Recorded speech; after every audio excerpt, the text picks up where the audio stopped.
Imagine waking up one morning and realizing the system you trusted yesterday no longer works today. Your money is still in the bank. Your balance still shows the same number, but suddenly it doesn't buy what it used to. No alarms, no announcement, just quiet disbelief. That uncomfortable feeling is not new. And it's exactly the kind of world Bitcoin was built for. Not a world of hype, not a world of price charts and influencers, a world where trust breaks. This matters right now because trust is cracking in slow motion, not all at once, not in headlines, but in small moments people feel and rarely talk about. Banks freezing accounts, governments printing money during emergencies, currencies losing value without anyone being asked. Nothing illegal, nothing dramatic, just the rules quietly changing. To understand why Bitcoin exists, we need to rewind to a moment when trust collapsed completely. In 2008, the global financial system almost broke. Banks took massive risks, they lost, and instead of failing, they were rescued. With public money, ordinary people lost homes, jobs disappeared, savings vanished. But the institutions at the center survived. That was the moment many people realized something uncomfortable. The system was not built to be fair. It was built to be stable for those at the top. And in the middle of that chaos, a short document appeared online. No press conference, no company logo, just code. It proposed something radical: money without permission, money without a central authority, money that doesn't ask who you are before it works. That was Bitcoin. At its core, Bitcoin is not about getting rich. It's about removing the need to trust. Think about how money normally works. You trust banks to hold it. You trust governments not to overprint it. You trust intermediaries to process payments fairly. Most of the time, this trust feels invisible until it fails. Bitcoin flips this idea upside down. Instead of trusting institutions, you trust math. Instead of trusting people, you trust rules written in code.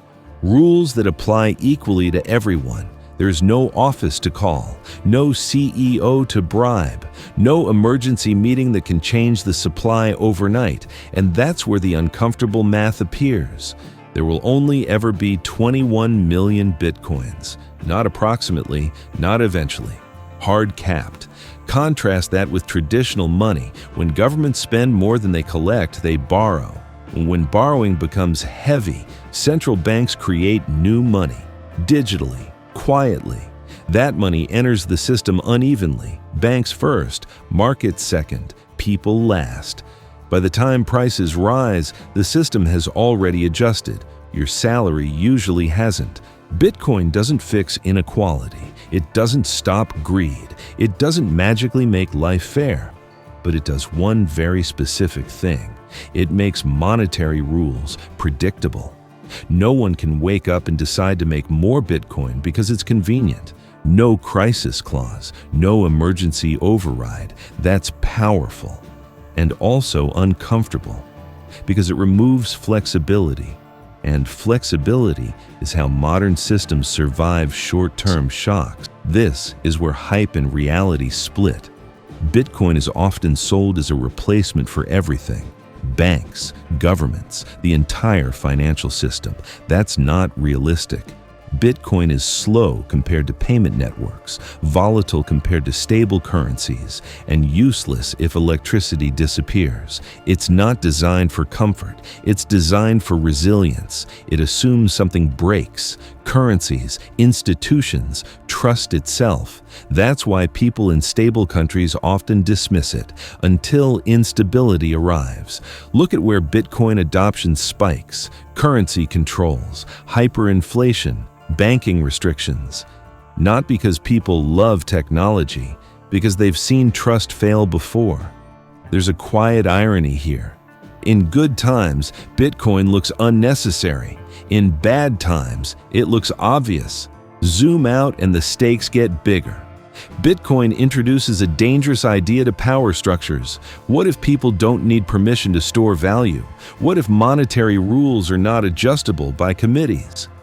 What if trust becomes optional? That doesn't collapse the system overnight, but it pressures it. Governments still collect taxes in national currencies. Debts are still denominated in fiat money.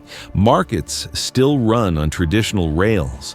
Bitcoin exists alongside the system, not outside it, not replacing it, waiting for moments when trust is questioned. That's why reactions to Bitcoin are so extreme. Some call it the future, some call it useless. Both miss the point. Bitcoin is not a promise of a better world. It's insurance against a worse one. And insurance always looks expensive, right up until the day you need it. So the real question isn't whether Bitcoin will replace money. It's simpler.